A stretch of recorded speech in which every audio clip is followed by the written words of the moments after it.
When he went outside, Akakievich was as if in a dream. So it's that's what it is, he said to himself. I really didn't think it would come out sort of. And then after some silence, he added, so that's how it is. That's what finally comes out? And I really never would have supposed it would be so. Following that, a long silence again ensued, after which he said, so that's it. Such an, indeed, altogether unexpected it's altogether such a circumstance. Having said this, instead of going home, he went in the entirely opposite direction without suspecting it himself. On the way, a chimney sweep brushed against him with his whole dirty flank, blackening his whole shoulder. A full hat-load of lime poured down on him from the top of a house under construction. He did not notice any of it, and only later, when he ran into an on-duty policeman who, having set aside his halberd, was shaking snuff from his snuff bottle onto his calloused fist, only then did he recover his senses slightly, and that only because the policeman said, what are you doing barging into my mug? Don't you have enough sidewalk? This made him look around and turn back home. Only here did he begin to collect his thoughts, see his situation clearly for what it was, and start talking to himself, not in snatches now, but sensibly and frankly, as with a reasonable friend with whom one could discuss the most heartfelt and intimate things.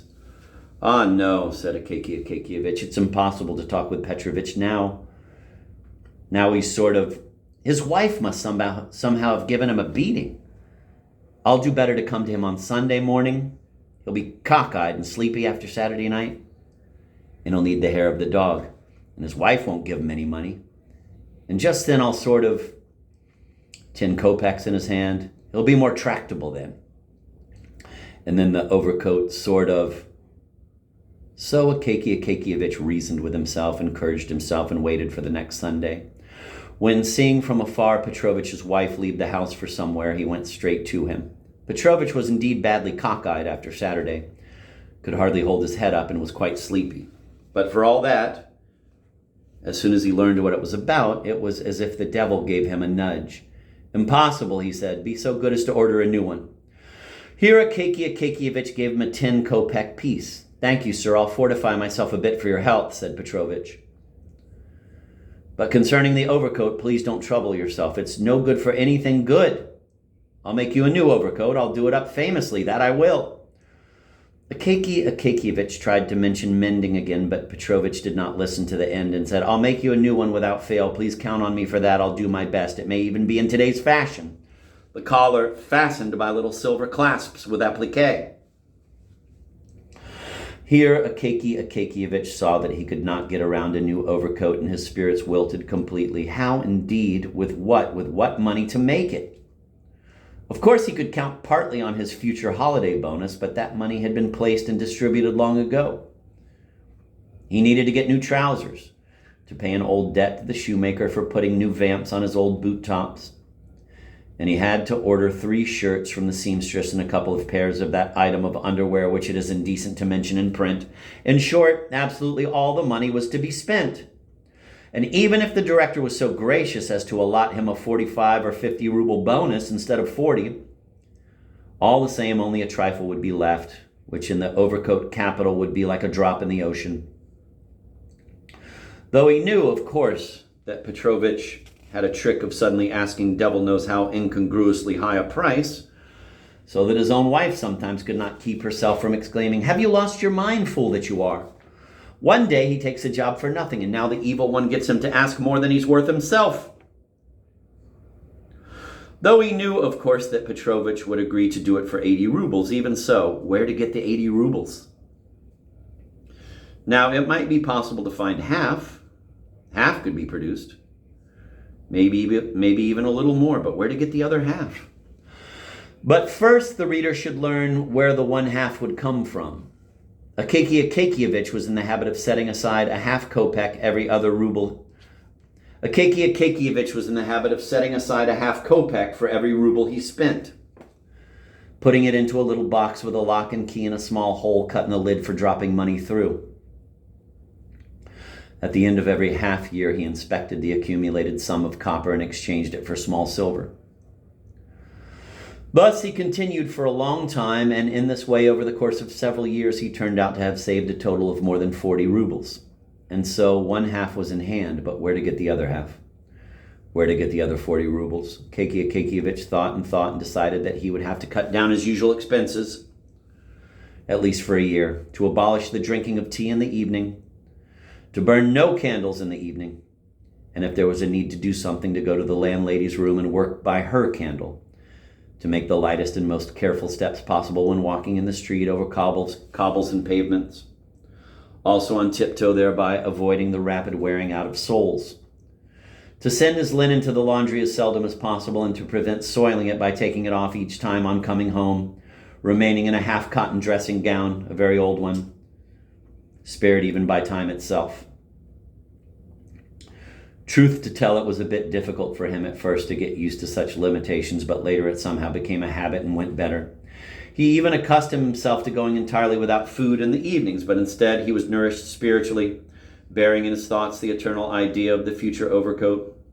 From then on, it was as if his very existence became somehow fuller, as if he were married, as if some other person were there with him, as if he were not alone, but some pleasant life's companion had agreed to walk down the path of life with him.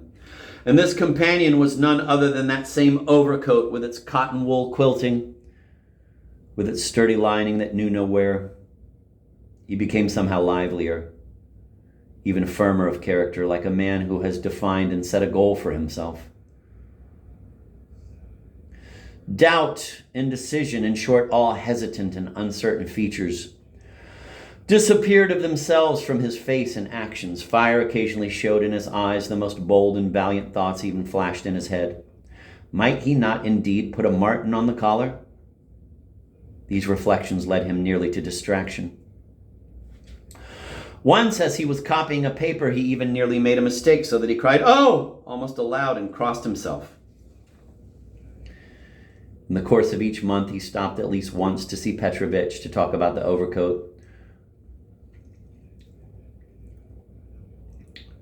where it was best to buy broadcloth, and of what color, and at what price. And he would return home somewhat preoccupied, yet always pleased, thinking that the time would finally come when all this would be bought and the overcoat would be made. Things went even more quickly than he expected. Contrary to all expectations, the director allotted a Kekia Kekievich not 40 or 45, but a whole 60 rubles. Whether he sensed that a Kekia Kekievich needed an overcoat, or it happened that way of itself, in any case he acquired on account of it an extra 20 rubles. This circumstance speeded the course of things. Another 2 or 3 months of going a bit hungry, and a Kekia Kekievich had indeed about 80 rubles. His heart, generally quite calm, began to throb. The very next day he went shopping with Petrovich. They bought very good broadcloth, and no wonder, because they had begun thinking about it 6 months before and had hardly ever let a month go by without stopping at a shop and inquiring about prices. And Petrovich himself said that better broadcloth did not exist.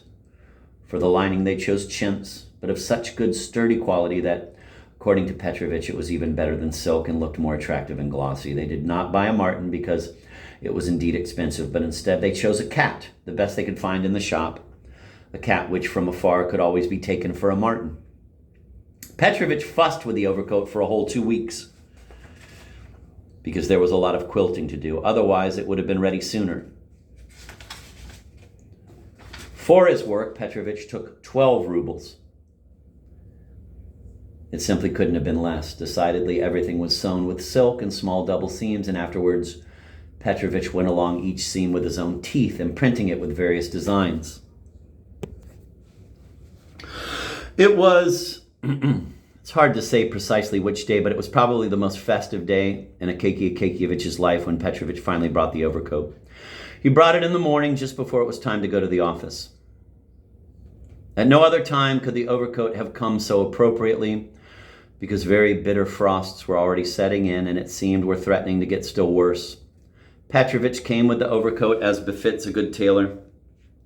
His face acquired a more important expression than a Kekia Kekievich had ever seen before. It seemed he felt in full measure that he had done no small thing and had suddenly revealed in himself the abyss that separates tailors who only put in linings and do repairs from those who sew new things. He took the overcoat out of the handkerchief in which he had brought it, The handkerchief was fresh from the laundry, and he proceeded to fold it and put it in his pocket for further use. Having taken out the overcoat, he looked very proud, and holding it in both hands, threw it deftly around Akaky Akakievich's shoulders. Then he pulled it down and straightened the back with his hands. Then he draped it over Akaky Akakievich unbuttoned. Akaky Akakievich, being a man of a certain age, wanted to try the sleeves. Petrovich helped him on with the sleeves. It turned out that with the sleeves it was also good. In short, it appeared that the overcoat was just right and fitted perfectly. Petrovich did not miss the chance of saying that it was only because he lived without a shingle on a small street and besides had known Akaky Akakievich for a long time that he was asking so little. That on Nevsky Prospect he would pay 75 rubles for the work alone. Akaky Akakievich did not want to discuss it with Petrovich, and besides was afraid of all those mighty sums with which Petrovich liked to blow smoke. He paid him, thanked him, and left for the office at once in the new overcoat. Petrovich followed him out and, standing in the street, went on for a long time looking at the overcoat in the distance, then went purposely to the side so as to make a detour down a crooked lane, run back out to the street ahead of him, and thus look at his overcoat from the other direction, that is, straight in the face. Meanwhile, Akaky Akakievich walked on in the most festive disposition of all his feelings. At each instant of every minute he felt that there was a new overcoat on his shoulders, and several times he even smiled from inner satisfaction. In fact, there were two profits, one that it was warm, the other that it was good. He did not notice the road at all and suddenly found himself at the office, in the porter's lodge. He took the overcoat off, looked it all over, and entrusted it to the porter's special care. In some unknown way, everyone in the department suddenly learned that Akaky Akakievich had a new overcoat and that the housecoat no longer existed. Everyone immediately ran out to the porter's lodge to look at Akaky Akakievich's new overcoat. They began to congratulate him, to cheer him, so that at first he only smiled, but then even became embarrassed. And when everyone accosted him and began saying that they should drink to the new overcoat and that he should at least throw a party for them all, Akaky Akakievich was completely at a loss, did not know what to do, how to reply, or how to excuse himself from it. After several minutes, blushing all over, he began assuring them quite simple-heartedly that it was not a new overcoat at all, that it was just so, that it was an old overcoat. Finally, one of the clerks, even some sort of assistant to the chief clerk, probably in order to show that he was by no means a proud man and even kept company with subordinates, said, quote, "So be it. I'll throw a party instead of Akaky Akakievich and invite everyone tonight for tea. Today also happens to be my name day," end of quote. Naturally, the clerk straightway congratulated the chief clerk's assistant and willingly accepted the invitation. Akaky Akakievich tried to begin excusing himself, but everyone started to say that it was impolite, that it was simply a shame and a disgrace, and it was quite impossible for him not to accept. Afterwards, however, he was pleased when he remembered that he would thus even have occasion to take a stroll that evening in his new overcoat. For Akaky Akakievich, the whole of that day was like the greatest festive holiday. He came home in the happiest state of mind, took off his overcoat and hung it carefully on the wall, having once more admired the broadcloth and the lining. And then he purposely took out for comparison his former housecoat, completely fallen to pieces. He looked at it and even laughed himself. So far was the difference. And for a long time afterwards, over dinner, he kept smiling whenever he happened to think of the condition of his housecoat.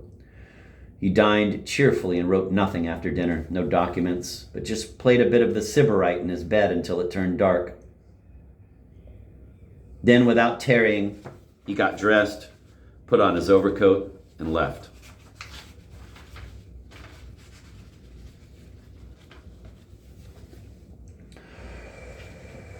Precisely where the clerk who had invited him lived, we unfortunately cannot say. Our memory is beginning to fail us badly, and whatever there is in Petersburg, all those houses and streets has so mixed and merged together in our head that it is very hard to get anything out of it in a decent fashion. Be that as it may, it is at least certain that the clerk lived in a better part of town, meaning not very near to Akaky Akakievich. Akaky Akakievich had first to pass through some deserted, sparsely lit streets.